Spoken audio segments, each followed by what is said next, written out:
2024 সালের 31শে জুলাই বৈষম্য বিরোধী ছাত্র আন্দোলনের ডাকে সারা দেশ জুড়ে পালিত হয় মার্চ ফর জাস্টিস কর্মসূচি। কোটা সংস্কার আন্দোলন ঘিরে চলমান গুম, গণগ্রেফতার, হামলা মামলা এবং নিপীড়নের প্রতিবাদে এই কর্মসূচি দ্রুতই পরিণত হয় এক সর্বব্যাপী ছাত্র জনতার প্রতিরোধে। রাজধানী ঢাকা থেকে শুরু করে দেশের প্রধান শহরে তাল হয়ে ওঠে রাজপথ। দুপুর 12টায় রাজধানীর হাইকোর্ট মাজার গেট এলাকায় জড়ো হতে থাকেন শত শত শিক্ষার্থী ও শিক্ষক। মার্চ ফর জাস্টিস কর্মসূচির আহ্বায়ক আব্দুল কাদেরের আগের রাতে টেলিগ্রাম অ্যাপের মাধ্যমে 9 দফা দাবিতে এই কর্মসূচির ঘোষণা দেন।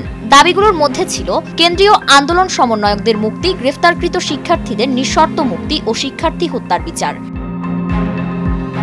এদিন দেশের প্রায় সব শহরেই পুলিশের সঙ্গে আন্দোলনকারীদের মুখোমুখি সংঘর্ষ ঘটে। ঢাকায় দুপুর 12:30টার দিকে হাইকোর্ট এলাকায় অবস্থানরত কয়েকজন শিক্ষক শিক্ষার্থীকে আটক করে পুলিশ। এরপর শিক্ষার্থীরা প্রায় 3 ঘন্টা ধরে সেখানে অবস্থান নিয়ে স্লোগান দিতে থাকেন। হাইকোর্টের ভেতরেও আইনজীবীদের একটি দল মিছিল করেন।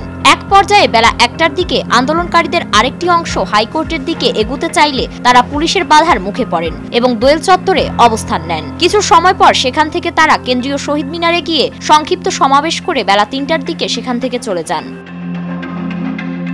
জাহাঙ্গীরনগর বিশ্ববিদ্যালয়ের শিক্ষার্থী ও শিক্ষক উভয়ই কর্মসূচিতে অংশ নেন। নতুন কলাভবন সংলগ্ন মহুয়া মঞ্চে অবস্থান নিয়ে তারা গণস্বাক্ষর কর্মসূচি ও বিক্ষোভ মিছিল করেন। এদিকে সিলেটে শিক্ষার্থীদের উপর পুলিশ সাউন্ড গ্রেনেড ও কাঁদানে গ্যাস ব্যবহার করে তাদের ছত্রভঙ্গ করে দেয়। এতে অন্তত 20 জন আহত হন। খুলনা, রাজশাহী, বরিশাল, সিলেট সহ দেশের বিভিন্ন শহরেও একই ধরনের হামলা চালায় পুলিশ। কোথাও লাঠিচার্জ, কোথাও সাউন্ড গ্রেনেড, কোথাও কাঁদানে গ্যাস, সব মিলিয়ে অন্তত 90 জন আহত হন, যাদের মধ্যে শিক্ষার্থী, শিক্ষক ও সাংবাদিকরাও রয়েছেন। সরকারি হিসেবে সে সময় আন্দোলনের 15 দিনে সারা দেশে গ্রেফতার করা হয় 10,735 জনকে।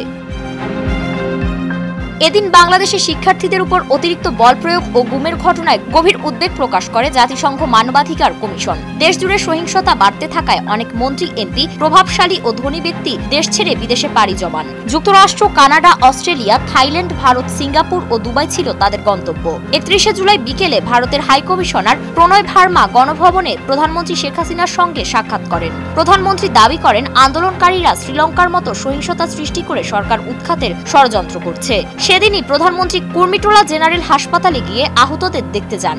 একই দিনে ঢাকা মহানগর গোয়েন্দা পুলিশের প্রধান মোহাম্মদ হারুনুর রশিদকে সরিয়ে দিয়ে তার স্থানে দায়িত্ব দেয়া হয় মোহাম্মদ আশরাফুজ্জামানকে। মার্চ ফর জাস্টিস কর্মসূচি একদিকে যেমন রাষ্ট্রের দমন নীতি, অন্যদিকে জাতির তরুণ প্রজন্মের প্রতিবাদ চেতনার এক বাস্তব প্রতিফলন।